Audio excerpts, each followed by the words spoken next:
एक बार की बात है। शहर से दूर एक जेल थी। उस जेल में बहुत से कैदी कैद थे। वहीं जेल में एक काल कोठरी थी। सभी कैदियों का मानना था कि उस काल कोठरी में किसी अनजान आत्मा का साया है। फिर एक दिन जेल में एक खूंखार कैदी आता है। एक पुलिस वाले को उस कैदी से सच उगलवाने की जिम्मेदारी सौंपी जाती है। क्यों रे कालिया, सच सच बता दे, तूने उस बिल्डर का खून क्यों किया? नहीं तो सच उगलवाने के मेरे पास और भी बहुत तरीके हैं। मैंने किसी का खून नहीं किया। तू मुझसे कभी सच नहीं उगलवा पाएगा। जनाब, मुझे लगता है ये इतनी आसानी से सच नहीं बोलने वाला। इसे उल्टा टांग कर पूछते हैं, सब सच अपने आप उगल देगा। फिर पुलिस वाले मिलकर उसे उल्टा टांग देते हैं और उसे डंडों से मारना शुरू कर देता है। ले, ये ले और ले। आ, आ, आ, और मार। बता सच क्या है, बता, बता नहीं तो तेरी चमड़ी उधेड़ दूंगा।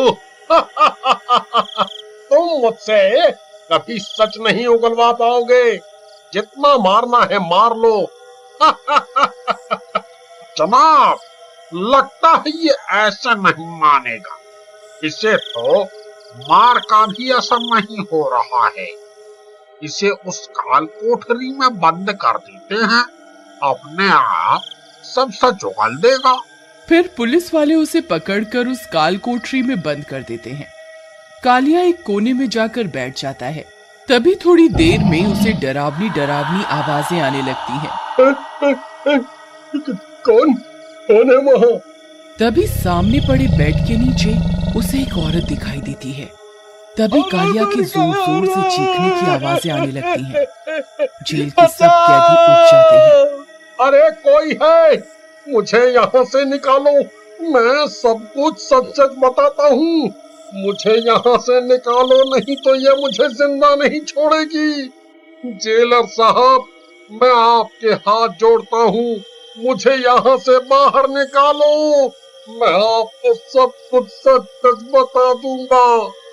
अरे भाई, लगता है जेलर साहब ने आज फिर किसी कैदी को उस काल कोठरी में कैद किया है।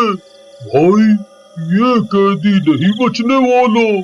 क्यों रे कालिया, तू तो कहता था कि तुम मुझसे कभी सच नहीं उगलवा पाओगे, क्यों?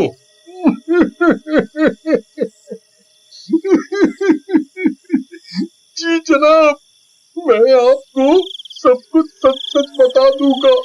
बस मुझे यहाँ से बाहर निकालो, नहीं तो वो मुझे जिंदा नहीं छोड़ेगी। कौन जिंदा नहीं छोड़ेगी? तुम किसकी बात कर रहे हो? जनाब, यहाँ कमरे में बेड के नीचे एक औरत है, वो मुझे मार डालेगी। मुझे यहाँ से बाहर निकालो। अरे अरे मर गया रे। अरे नास मिटे पुलिस वाले, मुझे जल्दी से बाहर निकाल, इसने तो मेरी टांग ही पकड़ ली। अरे अरे सुरेश, जल्दी से काल कोठरी का दरवाजा खोलो और इसे बाहर निकालो। फिर जैसे ही पुलिस वाले उस काल कोठरी का दरवाजा खोलकर अंदर जाते हैं, उनकी आंखें फटी की फटी रह जाती हैं। कालिया खून से लथपथ जमीन पर पड़ा होता है। उसकी एक टांग धड़ से अलग हो चुकी होती है। हे भगवान, ये क्या अनर्थ हो गया? सुरेश, जल्दी से इसकी टांग उठाओ और इसे हॉस्पिटल लेकर चलो। फिर जैसे ही कांस्टेबल उसकी कटी टांग उठाने लगता है, कोई बेड के नीचे से हाथ निकालकर उसकी टांग को अंदर खींच लेता है।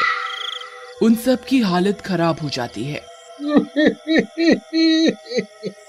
अरे मर गया रे।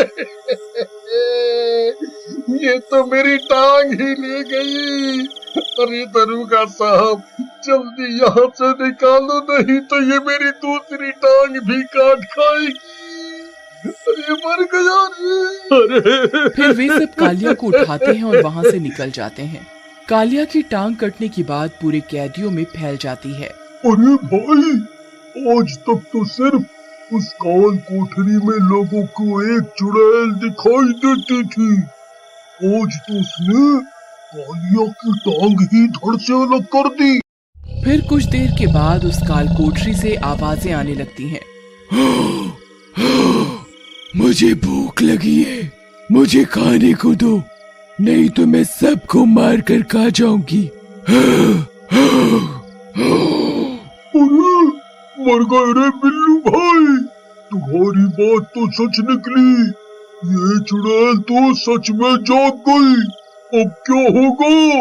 ए भगवान, ये हमने क्या कर दिया? मुझे तो लगा था काल कोठरी में चुड़ैल की बात सिर्फ एक अफवाह है। सुरेश, हमने एक खून की प्यासी चुड़ैल को जगा दिया है। मुझे अभी बड़े अफसरों से इस बारे में बात करनी होगी। फिर पुलिस वाला बड़े अफसर को फोन लगाता है और उन्हें पूरी बात बताता है। क्या चुड़ैल? लगता है तुमने कुछ ज्यादा ही नशा कर लिया है। रात बहुत हो गई है, चुपचाप अपने घर जाओ और सो जाओ, कोई चुड़ैल वुड़ैल नहीं होती। इतना बोलकर वह अफसर फोन काट देता है, लेकिन उस काल कोठरी से आवाजें आनी बंद नहीं होती। वह चुड़ैल अब बाहर निकलने के लिए तड़प रही होती है और जोर जोर से काल कोठरी का दरवाजा पीटने लगती है। खोल दरवाजा, मुझे भूख लगी है, मैं तुम सबको कच्चा खाऊंगी। खोल दरवाजा, खोल। जनाब, आप क्या करें? इसे कुछ खाने को नहीं दिया तो ये दरवाजा तोड़ देगी। फिर पुलिस वाला उसके लिए एक चिकन का इंतजाम करता है और कांस्टेबल काल कोठरी की खिड़की से मांस को अंदर फेंक देता है। चुड़ैल वह मांस खाने लगती है। फिर चुड़ैल कुछ ही देर में सारा मांस चट कर जाती है। ये क्या घास फूस दे रहा है? मुझे इंसानी मांस दे, नहीं तो तेरी गर्दन धड़ से अलग करके खा जाऊंगी। जनाब, आप क्या करें? ये तो इंसानी मांस मांग रही है। फिर जब चुड़ैल को इंसानी मांस नहीं मिलता तो वो काल कोठरी का दरवाजा पीटने लगती है। अरे बिल्लू भाई, अब हम नहीं बचने वाले। ये कमबख्त चुड़ैल काल कोठरी का दरवाजा तोड़ देगी। अरे मर गए रे! अरे दरोगा साहब, हमें यहाँ से बाहर निकालो। हम यहाँ इस चुड़ैल के हाथों मरना नहीं चाहते। अरे दरोगा साहब, आप कहाँ हो? जनाब, जल्दी सोचिए क्या करना है इस चुड़ैल का, नहीं तो ये किसी भी पल ये दरवाजा तोड़ देगी। एक काम करो, यहाँ पास के कमरों में जितने भी कैदी हैं, उन्हें यहाँ से दूसरी बैरक में शिफ्ट करना होगा। फिर कांस्टेबल कैदियों को निकालने के लिए जाते हैं। अरे नास मिटे हवलदार, जल्दी दरवाजा खोल, नहीं तो तेरी अम्मा किसी भी वक्त यहाँ पहुँच जाएगी। अरे भागो रे भागो, अपनी जान बचाकर भागो। अब ये चुड़ैल किसी को जिंदा नहीं छोड़ेगी। अरे नास मिटे हवलदार, ये तुम्हारी वजह से ही हुआ है। तुम ही ने उस चुड़ैल को नींद से जगाया है। तुम पुलिस वाले जानते थे इस काल कोठरी में कुछ गड़बड़ है, फिर भी तुम उस काल कोठरी में कैदियों को बंद किया करते थे। अब भुगतो अंजाम। फिर कांस्टेबल सब कैदियों को दूसरे कमरे में शिफ्ट करके वापस उस जगह पर आता है। जनाब, मैंने सब कैदियों को यहाँ से दूर दूसरी बैरक में बंद कर दिया है। अब क्या करें? सुरेश, मेरे पास एक तरकीब है। लो ये मेरा ताबीज लो और इस काल कोठरी की खिड़की पर टांग दो। इस ताबीज में बहुत शक्ति होती है, ये उस चुड़ैल को रोक कर रखेगा। फिर वह कांस्टेबल ताबीज लेता है और काल कोठरी की खिड़की पर टांग देता है। ताबीज लगते ही अंदर से आवाजें आनी बंद हो जाती हैं। जनाब, लगता है आपकी तरकीब काम कर गई। वो चुड़ैल इस ताबीज से डर गई है। फिर रात भर कोई आवाज नहीं आती, लेकिन अगले दिन जोर जोर से हवाएं चलने लगती हैं और मौसम खराब हो जाता है। तभी हवा के कारण वह ताबीज नीचे गिर जाता है। तभी चुड़ैल के गुर्राने की आवाज आती है और सब कैदी घबरा जाते हैं।